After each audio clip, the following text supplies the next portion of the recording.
And I ask Councilor Jubinville to lead in our prayer and our pledge. Okay, so the COVID prayer. When this is over, may we never again take for granted a handshake with a stranger, full shelves at the grocery store, conversations with neighbors, a crowded theater, Friday night out, a taste of communion, a routine checkup, the school rush each morning, coffee with a friend, the roaring of a stadium, each deep breath we take, a boring Tuesday, and life itself. When this ends, may we find that we have become more like the people we wanted to be. We were called to be. We hope to be. And may we stay that way, better for each other because of what we've been through together.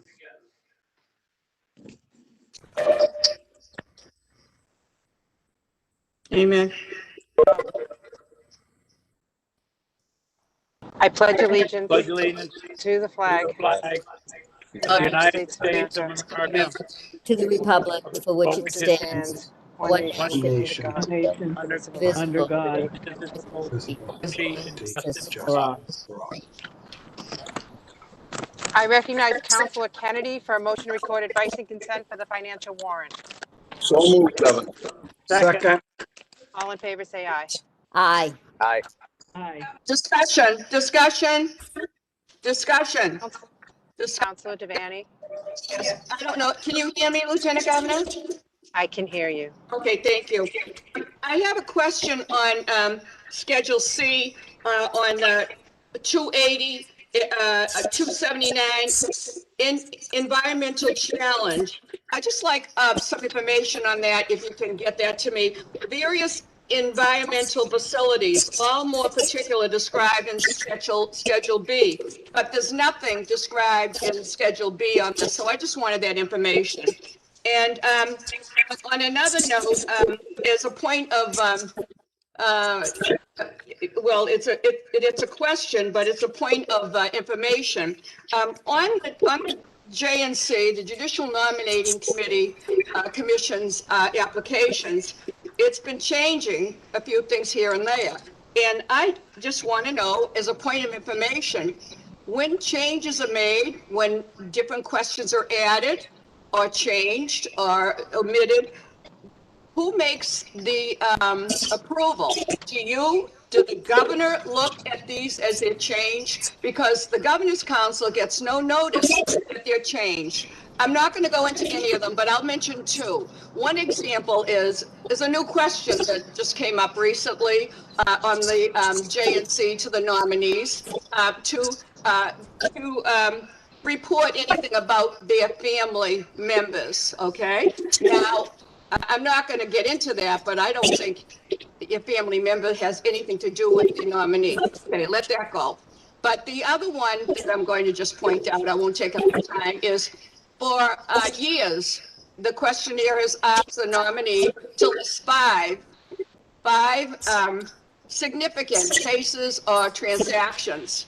And now it's reduced to 3. I just want to know, when these changes are made in the questionnaire for the nominees, do you have anything to do with it? Does the governor? Who approves it? And I think as a governor's council, I should be notified of the changes. I think the council should be notified there's changes in the JNC, but we get no information. So the reason I'm bringing it up here publicly is I'm sad to say letters that I send to the administration, and that's plural, I get no response. So I'm asking you personally, publicly, for that information. Okay, on your financial warrant, as well as your request for information relative to the Judicial Nominating Commission questionnaire, we will provide you responses. Thank you. I like that. We have a motion, a second. All in favor, say aye. Aye. Recognize Councilor Iannella for a motion to record advice and consent for the pending list of notaries public and justices of the peace. Moved. Second. There's a motion and a second. All in favor, say aye. Aye.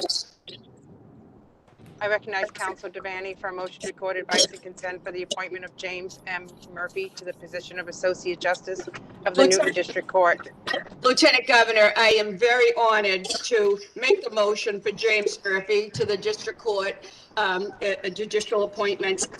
He's outstanding, and I thank the governor for recognizing him, and I thank him for applying for the second time, because he was rejected by Governor Baker before.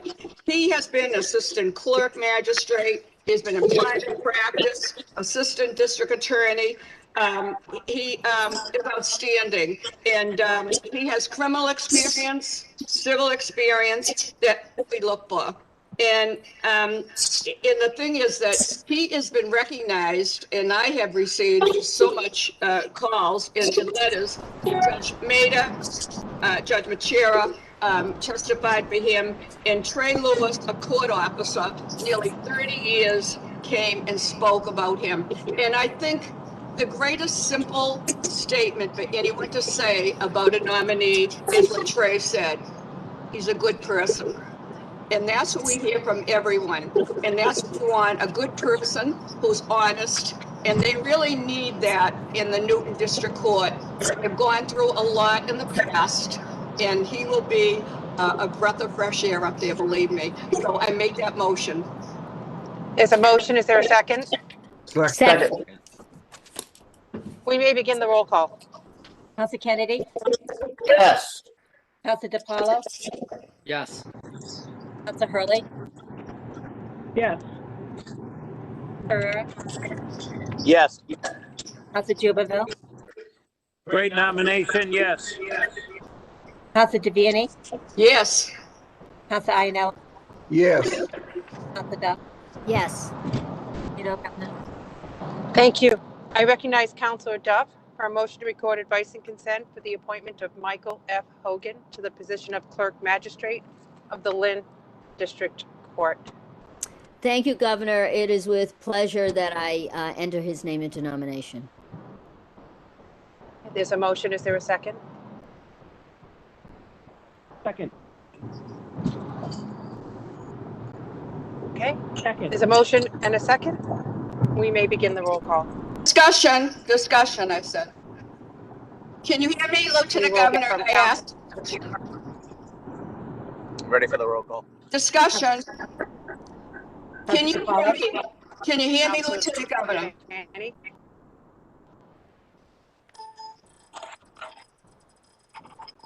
The Lieutenant Governor is experiencing some technical Yes. difficulties. There is a roll Briefing. process. I'm having you. Marilyn, if you have something to say, please say it. You're holding the meeting up. Okay, you all can hear me now? Okay. We've always heard you. Thank you. I just wanted to say, there's a lot of static, that's why I don't know. I just want to say that I'm very happy about this appointment. He should have been permanent at Cambridge, and he was temporary for 2 years, and I won't question that. But anyway, he is I'm talking about Brian Sullivan, the prior clerk magistrate. He asked to be transferred to Lynn, which made the opening for Michael Hogan.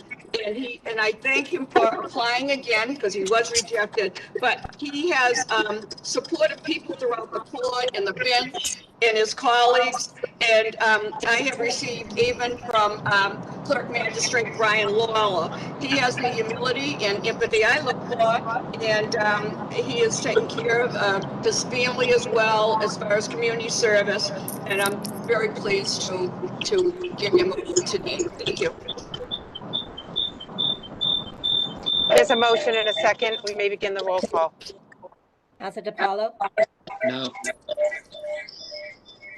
Council Hurley, Yes. Council Ferreira, Yes. Council Jubinville, With pleasure, yes.